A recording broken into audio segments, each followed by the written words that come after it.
जानेंगे बिहार के नदियों के बारे में, जिसे अफवाह तंत्र कहते हैं या फिर इंग्लिश में ड्रेनेज सिस्टम कहते हैं। दोस्तों, बिहार में नदियां दो तरह की होती है। एक हिमालय की नदियां जो उत्तर बिहार की नदियां कहलाती है, और दूसरी होती है वो पठारी या फिर प्रायद्वीपीय बिहार की नदियां जो कि दक्षिण बिहार की नदियां कहलाती है। दोस्तों, सबसे पहले हम उत्तर बिहार की नदियों के बारे में बात करें तो ये नदियां हिमालय से निकलती है और अपने जो उत्तर बिहार के मैदानी इलाके हैं वहां पे प्रवाहित होती है। इसमें पानी है वो हमेशा भरा रहता है और अपने साथ नवीन जलोढ़ मिट्टी लाती है, जिसके कारण एक काफी उपजाऊ क्षेत्र माना जाता है। उत्तर बिहार की नदियां हैं वो अपना मार्ग है वो बार बार बदलती है, इसलिए सबसे ज्यादा मार्ग बदलने वाली नदी है वो कोसी उत्तर बिहार में ही बहती है। तो मार्ग बदलने का पीछे का कारण है कि ढाल है वो कम है और नदियों में गाद है वो अधिक हो गया है। इस वजह से नदियां अपना रास्ता है वो बदल लेती है। बिहार के ड्रेनेज सिस्टम में जो मेन रोल है वो गंगा नदी का है। गंगा नदी मेन नदी है और इसी के सहायक नदियां हैं या तो हम गंगा नदी के बारे में बात करें तो भारत की सबसे लंबी नदी है और इसका जो लंबाई है टोटल 2525 किलोमीटर है। कहीं कहीं आपको 2510 किलोमीटर भी मिल जाता है। बिहार में इसकी जो लंबाई है वो 445 किलोमीटर है और इसका जो उद्गम यानी कि जहाँ से ओरिजिन हुआ है वो गंगोत्री नामक हिमनद से हुआ है जो उत्तराखंड में पड़ता है। तो जैसे ही नदी बिहार में आती है तो बिहार में इसका एंट्री है वो बक्सर जिला से होता है। वहां पे एक चौसा नामक स्थान है, वहीं से एंट्री है वो बिहार में होता है। इसके अलावा आपको बता दें कि बिहार के टोटल 12 ऐसे जिले हैं जो गंगा नदी के तट पे स्थित हैं। तो गंगा नदी की लंबाई सबसे ज्यादा है वो पटना जिला में है। यूपीएससी में इस पर प्रश्न भी पूछा गया है, बिहार राज्य में गंगा के किनारे कितने जिले हैं वो स्थित है, तो इसका आंसर है वो 12 होगा।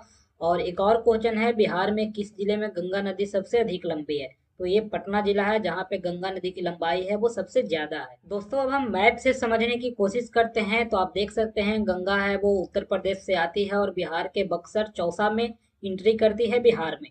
यहाँ पे देखोगे कि गंगा नदी है वो बिहार के बीच से प्रवाहित होती है और बिहार को नॉर्थ बिहार और साउथ बिहार में डिवाइड कर देती है। दोस्तों, नॉर्थ बिहार में बहुत सारी नदियां हैं जिसमें घाघरा है, गंडक है, बूढ़ी गंडक है, बागमती है, कमला, कोसी और एक सबसे पूरब में महानंदा नदी है। एग्जाम में कई बार आपको पूरब से पश्चिम के क्रम में नदियों को सजाने के लिए बोला जाता है या फिर पश्चिम से पूरब या फिर पूरब से पश्चिम। आपको बोला जाएगा कि कौन सा क्रम में सही है। जैसा कि एग्जाम में बीपीएससी में पूछा गया है कि बिहार में पूरब से पश्चिम की ओर प्रवाहित होने वाले नदियों का सही क्रम क्या है। तो इसमें आप देख सकते हैं ऑप्शन के अनुसार कोसी, कमला, उसके बाद में बागमती, बूढ़ी गंडक, तो ये सारी नदियां हैं इस क्रम में सजी हुई है। उसी तरह से आपको पश्चिम से भी पूछा जा सकता है, तो आप नदियों का क्रम को ध्यान में रखेंगे। गंगा नदी के सहायक नदियों के बारे में बात करें तो गंगा नदी में जो भी नदी आके मिल रहा है सब इसके सहायक नदी है। इसमें आप सबसे पहले घाघरा को देखें, गंडक को देखें, बूढ़ी गंडक है। दोस्तों, बूढ़ी गंडक में बागमती नदी मिल रही है आकर के, तो बूढ़ी गंडक का सहायक नदी है वो बागमती हुआ। इसके बाद कमला नदी है, कोसी नदी है। कोसी नदी में कमला नदी मिल रही है तो कोसी का सहायक है वो कमला नदी हुआ। और सबसे पूरब में देखेंगे यानी सबसे इंड में तो एक महानंदा नदी है। तो बिहार का सबसे उत्तर पूर्वी नदी हो गया वो आपका महानंदा नदी हो गया। दक्षिण बिहार का देखते हैं तो दक्षिण बिहार में सबसे पहले कर्मनाशा नदी है। ये बिहार और उत्तर प्रदेश दोनों के बॉर्डर पे स्थित है। उसके बाद में एक सोन नदी है, ये दक्षिण बिहार की सबसे बड़ी नदी है और इसका इंपॉर्टेंस भी बहुत ज्यादा है। उसके बाद में एक पुनपुन नदी है, फल्गु नदी है, उसके बाद एक किऊल नदी है और एक अजय नदी है। तो इतनी सारी नदियां हैं वो इम्पोर्टेंट है बिहार के लिए, आपको सारे के बारे में जानकारी लेना है। घाघरा नदी के बारे में बात करें तो इसे दूसरे नाम में सरयू नदी भी कहा जाता है। इसके उद्गम यानी कि ऑरिजिन के बारे में बात करें तो इसका उद्गम है वो मापचा चुंगो हिमनद यानी मापचा चुंगो ग्लेशियर से हुआ है और ये तिब्बत में स्थित है। दोस्तों, बिहार में इसकी लंबाई है वो 83 किलोमीटर है। घाघरा नदी है वो बिहार और उत्तर प्रदेश के बीच सीमा निर्धारण करती है। आपको बता दें सीमा निर्धारण है वो बिहार और उत्तर प्रदेश के बीच तीन नदियां मिलकर करती है, जिसमें घाघरा है, गंडक है, कर्मनाशा है। इरा नदी है वो छपरा में आकर के गंगा नदी से मिल जाती है। उत्तर प्रदेश में घाघरा नदी को सरयू नदी भी कहा जाता है। अयोध्या है वो सरयू नदी के किनारे बसा हुआ है। नेपाल में घाघरा नदी को कर्णाली नदी के नाम से भी जाना जाता है। हम गंडक नदी के बारे में बात करें तो इसे सप्त गंडकी, काली गंडकी, नारायणी और शालिग्रामी नाम से भी जाना जाता है। ये इसका अन्य नाम है, कहीं कहीं आपको डिफरेंट नाम भी एग्जाम में पूछा जाता है। नदी का जो ऑरिजिन हुआ है यानी उत्पत्ति हुआ है नेपाल की अन्नपूर्णा श्रेणी से हुआ है और बिहार में इसकी लंबाई है वो 630 किलोमीटर है। गंडक नदी बिहार में भैंसा लोटन नामक स्थान से एंट्री करती है, जिसका अब नया नाम है वो वाल्मीकि नगर कर दिया गया है। तो पूछा जाए एग्जाम में कि गंडक नदी बिहार में कहाँ से एंट्री करती है तो आपको वाल्मीकि नगर या फिर भैंसा लोटन है वो टिक करना, ये पश्चिम चंपारण में जगह है। दोस्तों, बिहार में यहाँ पे आपका बैराज है वो बनाया गया है गंडक नदी पे, बाढ़ पे कंट्रोल किया जाता है। इसके अलावा सिंचाई के काम का भी यूज किया जाता है। गंडक नदी जब आगे बढ़ती है तो हाजीपुर और सोनपुर के बीच में हरियर क्षेत्र में इसका विलय है वो हो जाता है गंगा नदी में। यहीं पे आकर के गंगा नदी में मिल जाती है और इसी संगम पे हरियर धाम का मेला लगता है, यानी हरियर क्षेत्र का मेला लगता है, जिसे सोनपुर का पशु मेला भी कहा जाता है। एग्जाम में प्रश्न है वो पूछा गया है गंडक नदी का दूसरा नाम क्या है, तो इसका आंसर है वो नारायणी होगा। बूढ़ी गंडक नदी के बारे में बात करें तो बूढ़ी गंडक नदी है वो गंडक नदी के पूरब के दिशा में पैरेलल है वो प्रवाहित होती है। तो हिमालय से निकल करके उत्तर बिहार में प्रवाहित होने वाली सबसे लंबी नदी है वो बूढ़ी गंडक है। बिहार में इसकी लंबाई है वो 320 किलोमीटर है। दोस्तों इसका जो उद्गम है यानी जो ऑरिजिन है वो सोमेश्वर श्रेणी में चौतरवा जगह है, वहीं पे माना जाता है और ये उत्तर बिहार में सबसे तेज जलधारा वाला नदी है। दोस्तों बूढ़ी गंडक नदी है वो गंगा नदी में खगड़िया में जाकर के मिल जाती है। बागमती नदी के बारे में बात करें तो इसका जो ऑरिजिन हुआ है यानी उद्गम स्थल है वो नेपाल के महाभारत पर्वत श्रेणी है। तो बागमती नदी को बूढ़ी गंडक का प्रमुख सहायक नदी माना जाता है। आप देख सकते हैं बूढ़ी गंडक जब यहाँ से प्रवाहित होती है तो बागमती नदी इसी में आकर के अपना पानी है वो दे देती है। तो इस तरह से बूढ़ी गंडक का प्रमुख सहायक नदी है वो बागमती नदी है। तो बागमती नदी को नेपाल में काफी पवित्र नदी माना जाता है। वहाँ पे जो उसकी राजधानी है काठमांडू, इसके अलावा पशुपतिनाथ टेम्पल है, वो दोनों बागमती नदी के तट पे ही स्थित है। बिहार में बागमती नदी है वो दरभंगा, मुजफ्फरपुर, मधुबनी जिला में प्रवाहित होती है। कमला नदी के बारे में बात करें तो कमला नदी का जो ऑरिजिन हुआ है वो नेपाल के महाभारत श्रेणी से हुआ है। बिहार में यह जयनगर मधुबनी के पास एंट्री करता है। कमला नदी कोसी का सहायक नदी है और बिहार में इसकी लंबाई है वो टोटल 120 किलोमीटर है। बरसात के दिनों में यह काफी विकराल रूप धारण कर लेती है और उत्तरी बिहार में बहुत सारे जगह पे बाढ़ भी लाने का काम करती है। दोस्तों हम कोसी नदी के बारे में बात करें तो कोसी नदी का उत्पत्ति है वो नेपाल के गोसाईनाथ पर्वत श्रेणी के सप्त कोसी नामक जगह से हुआ है और इसका मूल नाम जो ओरिजिनल नाम है वो कोस्की है। दोस्तों 7 धाराओं के मिलने से कोसी नदी का निर्माण हुआ है, जिस कारण से इसे सप्त कोस्की नाम से भी जाना जाता है।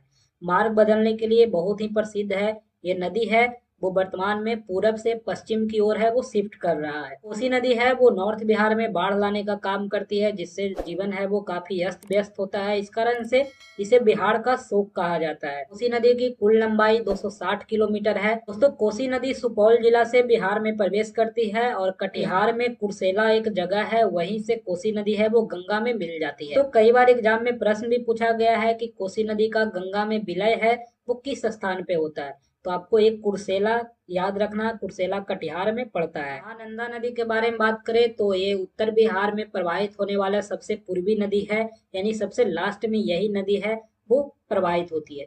हिमालय से निकलती है और गंगा का अंतिम सहायक नदी है वो महानंदा नदी है। तो महानंदा नदी बिहार और पश्चिम बंगाल के बीच सीमा रेखा का निर्धारण भी करती है। तो दार्जिलिंग के महाहल्दीराम पहाड़ से इसका ओरिजिन हुआ है और दोस्तों यह पश्चिम बंगाल से बिहार के किशनगंज के रास्ते बिहार में प्रवेश करती है।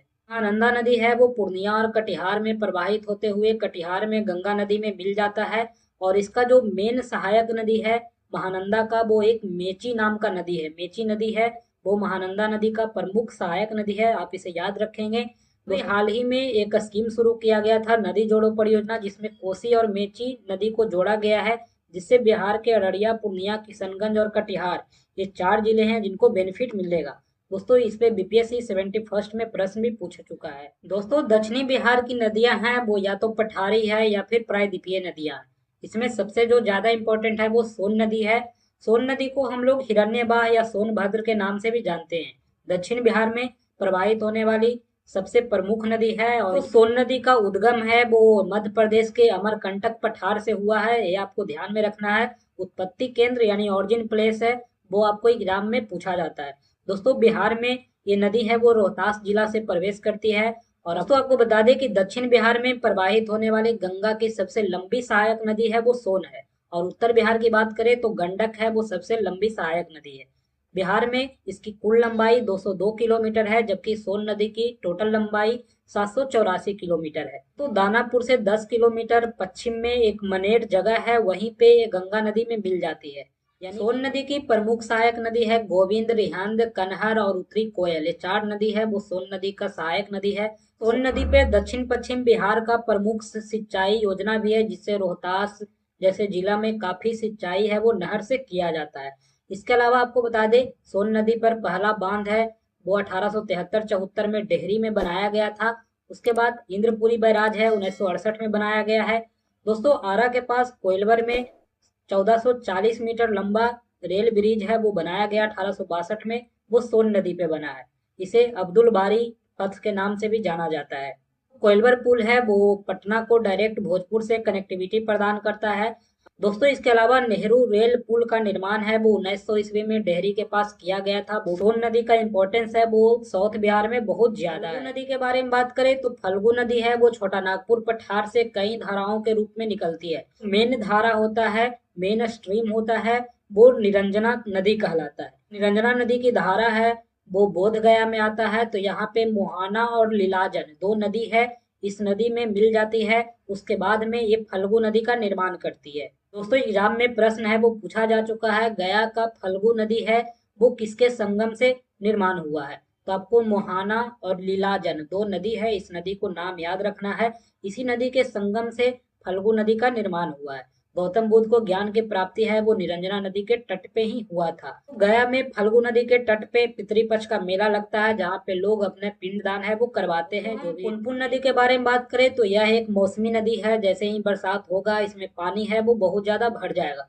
ये नदी है वो झारखंड के पलामू जिले से चौराहा पहाड़ी से निकलती है, यानी कि इसका ओरिजिन है वो झारखंड के पलामू जिला के चौराहा पहाड़ी से हुआ है और बिहार में गया जिला में प्रवेश करता है। उसके बाद औरंगाबाद, अरवल और पटना जिला में प्रवाहित होता है।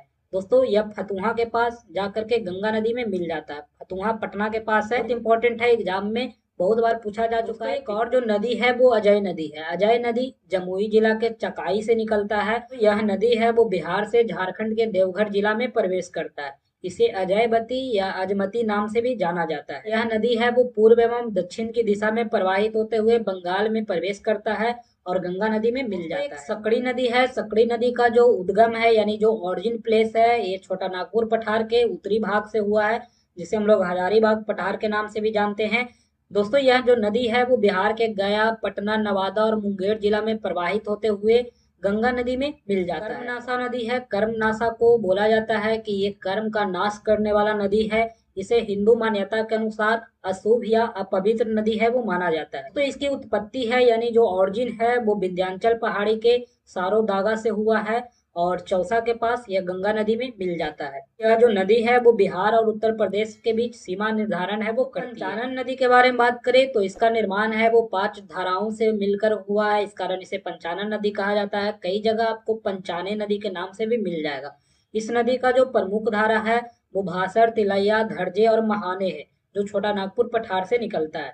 दोस्तों जैसे ही ये राजगीर के समीप आता है तो राजगीर की पहाड़ियों के अवरोध के कारण नालंदा जिले के गिरियक के पास एक होकर आगे प्रवाहित होती है। बिहार शरीफ और उसके आसपास के क्षेत्रों में ये नदियां हैं वो फैली हुई है। दोस्तों किउल नदी के बारे में बात करें तो इसका उत्पत्ति यानी जो ओरिजिन हुआ है वो झारखंड के गिरिडीह जिले से हुआ है और वहाँ पे हजारीबाग पठार है, उसी से इसका उत्पत्ति है वो हुआ है। यह नदी है वो बिहार में जमुई जिला के पास सतपहाड़ी से प्रवेश करता है और लखीसराय के सूर्यगढ़ा में गंगा नदी में मिल जाता है, यानी कि इसका जो संगम है वो लखीसराय जिला के सूर्यगढ़ा में होता है। दोस्तों इस वीडियो में हमने देखा सारे इंपॉर्टेंट नदियों के बारे में। इसी के साथ आज का सेशन है वो समाप्त होता है। दोस्तों अगर कंटेंट समझ में आया हो तो चैनल को सब्सक्राइब करें, वीडियो को लाइक करें, अपने दोस्तों में शेयर करें। Thank you.